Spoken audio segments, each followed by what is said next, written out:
Kepolisian Negara Republik Indonesia memperkenalkan secara resmi Korps Pemberantasan Tindak Pidana Korupsi Polri tepat pada acara peringatan Hari Anti Korupsi Sedunia yang digelar di Auditorium STIK PTIK Lemdikat Polri.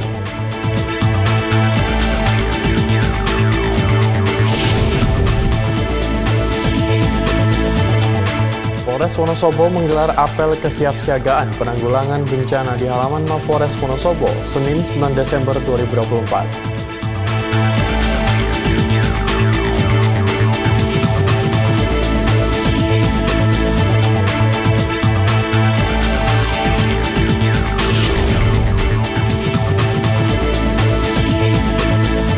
Polresta Sidoarjo melaksanakan program pembagian makanan bergizi gratis bagi pelajar TK dan sekolah dasar yang berlangsung di TK Dharma Wanita Persatuan Lambangan dan SDN Lambangan.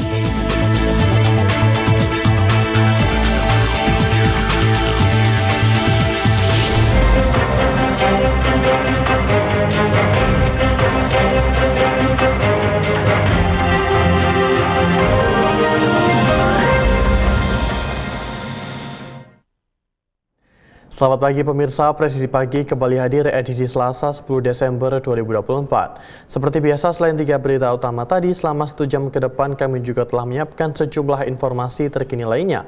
Bersama saya Pripta Faisal Ridho, inilah Presisi Pagi selengkapnya.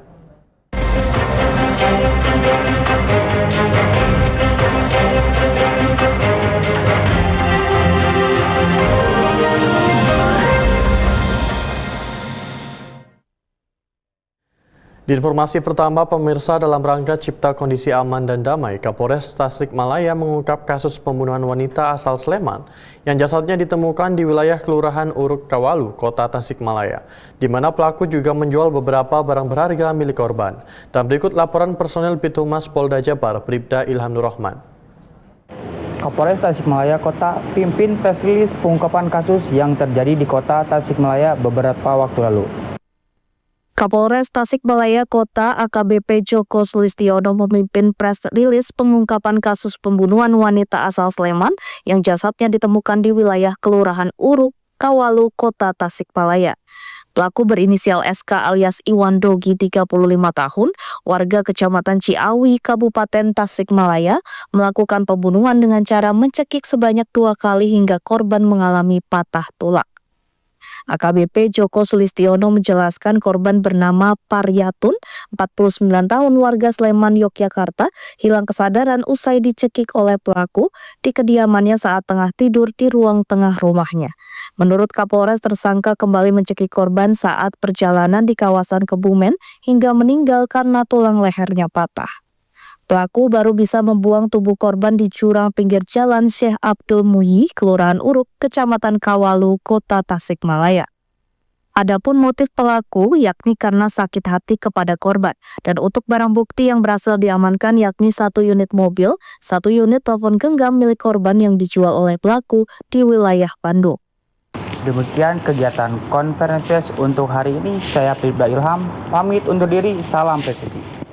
Dalam rangka cipta kondisi aman dan damai, Satreskrim Polres Pelabuhan Tanjung Priok dipimpin Kasatreskrim AKP IGNP Krisna Narayana berhasil melakukan pengungkapan 6 perkara tindak pidana penyalahgunaan bahan bakar gas bersubsidi yang dilakukan selama periode bulan Oktober sampai dengan November 2024. Kapolres Pelabuhan Tanjung Priok AKBP Indraweni Panji Yoga menjelaskan kegiatan tersebut dalam rangka mendukung penuh program Astacita Presiden, khususnya dalam pengawasan dan penegakan hukum terhadap segala bentuk kegiatan penyalahgunaan BBM dan gas bersubsidi. Modus pelaku sendiri yaitu memindahkan isi dari 1 tabung gas LPG 3 kg bersubsidi ke 10 sampai 11 tabung gas portable berbagai merek dengan menggunakan alat suntik yaitu regulator gas rakitan yang sudah dimodifikasi, kemudian menimbangnya dengan alat timbang digital. Keuntungan yang diperoleh tersangka dari pengoplosan 1 tabung gas LPG 3 kg bersubsidi sekitar Rp30.000 hingga Rp50.000 per tabung. Kemudian tersangka menjualnya secara daring dengan pembayaran bertemu pembeli. Dan secara konvensional atau konsumen datang langsung ke tempat tinggal tersangka. Praktik pengoplosan gas LPG 3 kg ke tabung gas portable tersebut tidak melalui proses yang benar, sehingga berpotensi mengancam keselamatan atau keamanan. Tersangka yang berhasil kami amankan ini ada 6 orang tersangka. Yang pertama adalah TRM, umur 30 tahun, pekerjaan buruh harian lepas. Yang kedua adalah JK, 39 tahun, karyawan swasta. Yang ketiga adalah IF, 21 tahun, pekerjaan buruh harian lepas. Yang keempat AK, 28 tahun, karyawan swasta. Yang kelima adalah R, 20 tahun, pekerjaan mahasiswa. Yang keenam BK, 25 tahun, karyawan swasta. Adapun barang bukti yang berhasil kami amankan, pertama adalah 20 tabung gas LPG 3 kg bersubsidi.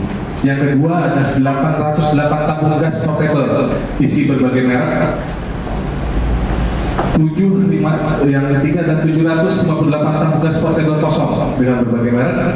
Yang keempat adalah 10 unit regulator gas rakitan. Yang kelima 9 unit timbangan digital. Ataupun ada pun ancaman pidana yang kami terapkan terhadap para tersangka. Yang pertama adalah 1 pasal dan pasal. Satreskrim Polres Gianyar berhasil mengungkap 2 kasus, yakni tindak pidana judi daring serta 2 orang debt collector dengan kasus pengancaman senjata tajam. Pengungkapan kasus dilakukan di lobi Mapolres Gianyar Senin 9 Desember 2024.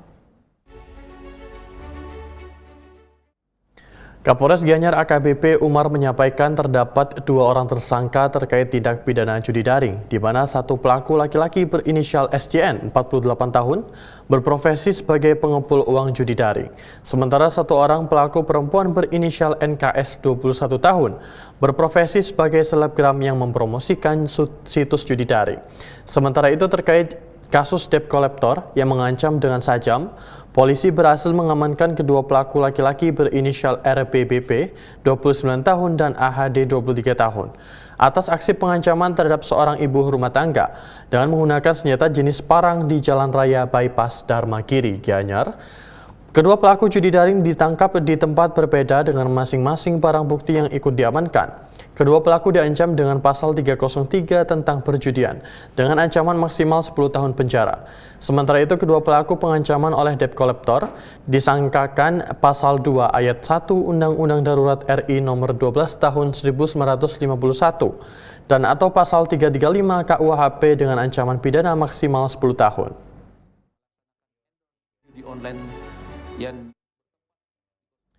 Kepolisian Negara Republik Indonesia memperkenalkan secara resmi Korps Pemberantasan Tindak Pidana Korupsi Polri tepat pada acara peringatan Hari Anti Korupsi Sedunia yang digelar di Auditorium STIK PTIK Lemdikat Polri pada Senin 9 Desember 2024.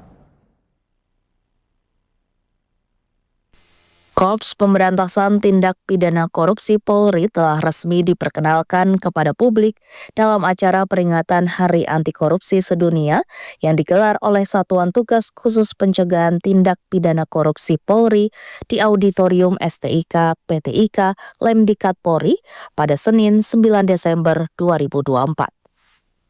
Pada kesempatan ini, Kapolri Jenderal Polisi Listio Sigit Prabowo berharap dengan adanya Kortas Tipikor Polri ini bisa menangani kasus-kasus korupsi lebih maksimal, baik melalui pencegahan maupun penegakan hukum.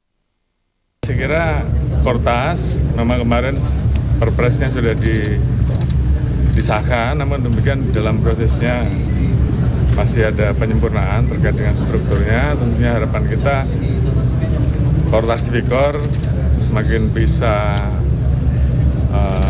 mengoptimalkan peran Polri dalam hal pencegahan dan pemberantasan tipikor di Indonesia.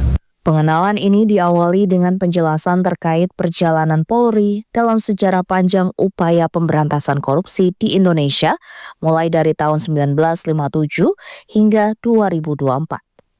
Kakortas Tipikor Polri Irjen Pol Cahyono Wibowo mengatakan bahwa Kortas Tipikor Polri memiliki tugas dan fungsi yakni pencegahan, penindakan, serta penelusuran dan pengamanan aset. Pemberantasan korupsi itu ada 2 metode melalui pencegahan dan penindakan. Nah, makanya melalui Kortas inilah kita mengembangkan itu ada fungsi pencegahan dan juga ada fungsi pendukung, di mana itu nanti namanya Direktorat penelusuran dan pengamanan aset itu. Nah, jadi perkembangannya seperti itu. Nah, sekarang sedang berproses terkait penyusunan organ-organ di bawah direktorat itu. Jadi nanti ada di tiap direktorat itu ada yang 3 subdit, kemudian di penindakan juga ada 5, atau juga antara 4 dengan 5, dan di subdit P2 itu penelusuran dan pengamanan aset itu ada mungkin 3 subdit. Pembentukan Kortas Tipikor Polri ini juga bertujuan untuk memastikan bahwa setiap kasus korupsi dapat ditangani dengan cepat, efektif, dan transparan, dan memberikan efek jera bagi pelaku kejahatan korupsi. Dari Jakarta, Ica Tanasya, Rizky Firmansyah, Polri TV. Polres Wonosobo menggelar apel kesiapsiagaan penanggulangan bencana di halaman Mapolres Wonosobo. Informasi selengkapnya akan hadir usai jeda berikut ini.